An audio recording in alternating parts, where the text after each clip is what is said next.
Assalamualaikum warahmatullahi wabarakatuh. Kami dari kelompok 7 ingin mempresentasikan yang berjudul Analisis Kinerja Keuangan. Perkenalkan, nama saya Dika Ria Utami dengan nomor pokok mahasiswa 1941207. Beserta kedua rekan saya yaitu Diki Chandra dan Christine Sitorus.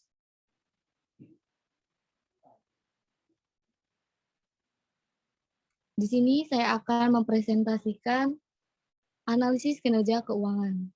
Yang pertama itu ada pengertian kinerja keuangan. Kinerja keuangan merupakan hal terpenting bagi pelaku bisnis karena kinerja keuangan merupakan salah satu indikator untuk mengetahui apakah bisnis yang dijalankan akan tetap terus berjalan dengan baik ataupun tidak. Menurut Juningan tahun 2006, kinerja keuangan adalah gambaran kondisi keuangan perusahaan pada suatu periode tertentu, baik menyangkut aspek penghimpunan dana maupun penyaluran dana, yang biasanya diukur dengan indikator kecukupan modal, likuiditas, dan profitabilitas. Selanjutnya, ada tujuan kinerja keuangan. Menurut Munawir tahun 2012, tujuan dari melakukan kinerja keuangan adalah sebagai berikut. Yang pertama yaitu mengetahui tingkat likuiditas. Likuiditas menunjukkan kemampuan suatu perusahaan untuk memenuhi kewajiban keuangan yang harus segera diselesaikan pada saat ditagih. Yang kedua, mengetahui tingkat solvabilitas yang menunjukkan kemampuan perusahaan untuk memenuhi kewajiban keuangan apabila perusahaan tersebut dilihat, baik keuangan jangka pendek maupun jangka panjang. Selanjutnya, mengetahui tingkat rentabilitas. Rentabilitas atau yang sering disebut dengan profitabilitas menunjukkan kemampuan perusahaan untuk menghasilkan laba selama periode tertentu. Selanjutnya, mengetahui tingkat stabilitas. Stabilitas menunjukkan kemampuan perusahaan untuk melakukan usahanya dengan stabil, yang diukur dengan mempertimbangkan kemampuan perusahaan untuk membayar hutang-hutangnya serta membayar beban bunga atas hutangnya yang pada waktunya. Manfaat selanjutnya, manfaat kinerja keuangan.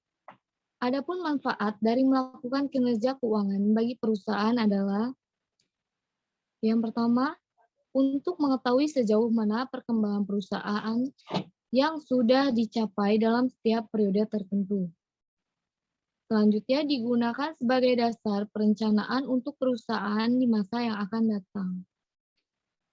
Dan dapat digunakan untuk menilai kontribusi suatu bagian dalam mencapai tujuan perusahaan secara keseluruhan. Selanjutnya, dapat melihat kinerja perusahaan secara keseluruhan.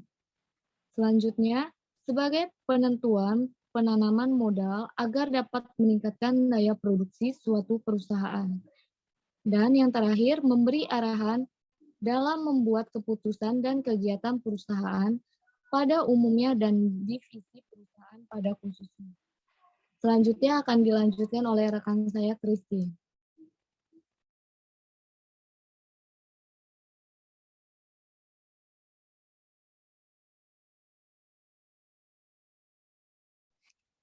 Baik, di sini saya akan melanjutkan penjelasan dari rekan saya Dika Ria Utami. Di sini saya akan menjelaskan tentang analisis kinerja keuangan. Berdasarkan kinerja keuangan dapat dibedakan menjadi beberapa teknik analisis keuangan, yaitu yang pertama ada analisis perbandingan laporan keuangan, yang kedua ada analisis tren, yang ketiga ada analisis sumber dan penggunaan modal kerja, lalu selanjutnya ada analisis sumber penggunaan kas, dan yang terakhir ada analisis rasio keuangan. Setelah itu saya akan menjelaskan tentang penilaian kerja keuangan. Yang pertama ada likuiditas jadi transparan. Dalam sebuah perusahaan, terdapat istilah likuiditas yang kerap disebut dengan kemampuan suatu perusahaan. Dikatakan mampu jika likuiditasnya berada di kisaran angka yang bagus. Lalu selanjutnya ada solvabilitas sebuah perusahaan dapat terlihat. Dalam hal ini, solvabilitas menjadi sebuah acuan jikalau sebuah perusahaan diharuskan membayar kewajiban keuangan. Lalu selanjutnya ada rentabilitas menjadi lebih detail. Rentabilitas dan profitabilitas menunjukkan kemampuan sebuah perusahaan untuk melihat sebuah perusahaan mendapatkan laba. Jadi dengan adanya laporan ini, keuangan sebuah perusahaan maka profitnya akan semakin terlihat dengan jelas. Lalu selanjutnya akan dijelaskan oleh rekan saya. Terima kasih.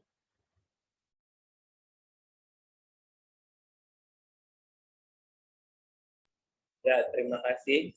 Sebelumnya perkenalkan, nama saya Diki Chandra dengan NPM 1941-254. Di sini saya akan menjelaskan pengertian analisis laporan keuangan. Analisis laporan keuangan adalah proses yang dilakukan oleh perusahaan, pihak internal dan eksternal untuk mendapatkan pemahaman yang lebih tentang bagaimana kinerja perusahaan. Prosesnya terdiri dari menganalisis 4 laporan keuangan yang penting dalam bisnis, antara lain neraca perusahaan, laporan laba rugi, laporan arus kas, dan laporan tahunan. Yang pertama, neraca. Dalam analisis laporan keuangan, neraca perusahaan dilihat untuk menentukan efisiensi operasional bisnis. Pertama-tama, analisis aset dilakukan, terutama pada aset penting seperti kas, inventaris, dan aset tetap yang memprediksi pertumbuhan bisnis di masa mendatang. Selanjutnya, kewajiban jangka panjang dan jangka pendek diperiksa untuk menentukan apakah ada masalah likuiditas di masa yang akan datang atau pembayaran utang yang mungkin tidak ditanggung oleh perusahaan. Terakhir, ekuitas pemilik perusahaan yang diperiksa, yang memungkinkan Anda untuk menentukan modal saham yang didistribusikan di dalam dan di luar perusahaan. Yang kedua, laporan laba rugi. Dalam analisis laporan keuangan, laporan laba rugi bisnis diselidiki untuk menentukan profitabilitas saat ini dan masa mendatang secara keseluruhan. Yang ketiga, laporan arus kas. Laporan arus kas sangat penting dalam analisis laporan keuangan untuk mengidentifikasi pemasukan dan pengeluaran perusahaan. Jika satu segmen bisnis mengalami arus keluar yang besar, agar tetap bertahan, perusahaan harus menghasilkan arus untuk melalui pembiayaan atau penjualan aset. Yang terakhir, laporan tahunan.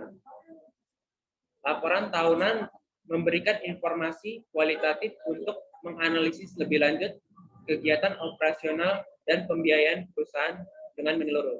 Sekian dari saya, terima kasih. Saya kembalikan kepada Dikarya Utami. Baiklah, itulah presentasi dari kami. Jika ada kesalahan, kami mohon maaf. Dan sekian, terima kasih. Wassalamualaikum warahmatullahi wabarakatuh.